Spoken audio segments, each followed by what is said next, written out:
Bem, esse nosso trabalho, nós falamos a respeito da produção, do processo de produção de etanol, tá?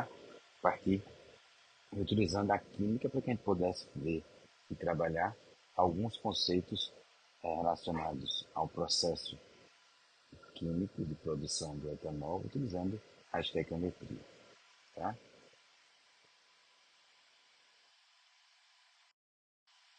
Então, o processo de produtivo, nós temos aqui, eles estão baseados em duas reações.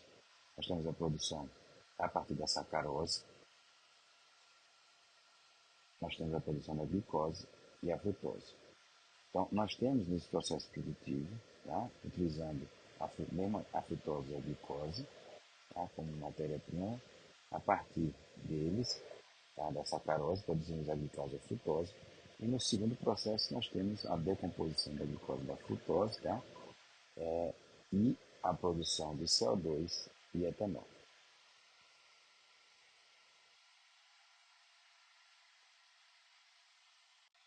Então, esses seriam ah, os questionamentos que deveremos responder a partir do processo de obtenção de etanol.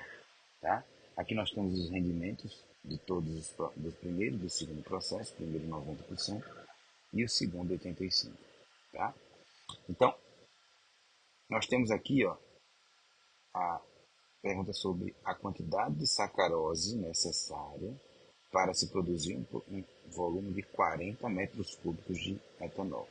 Nós vimos anteriormente, salvo engano, que a densidade, mas aí vocês vão ter que olhar na internet, do, do etanol era basicamente 875 quilos por metro cúbico. Tá? Essa seria a densidade. Mas aí vocês confirmam, por favor. Então, a partir disso, tá? Então, nós temos a densidade e o volume que nós temos. Tá? Então,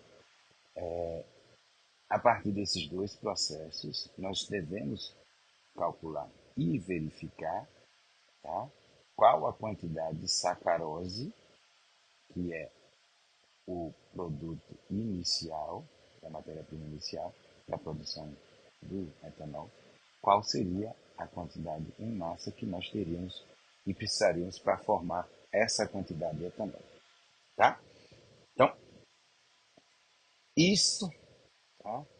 Também nós temos o segundo questionamento, que diz respeito a quantos gramas de CO2 seriam formados caso essa quantidade de etanol fosse utilizada como combustível. Tá? Sabendo que essa reação de combustão teria um rendimento global de 90%. Então, partindo dos 40 metros cúbicos, tá, de etanol, qual seria a quantidade de CO2 formada? E aí vocês teriam. Então, são essas duas questões que devem ser respondidas a partir desses questionamentos.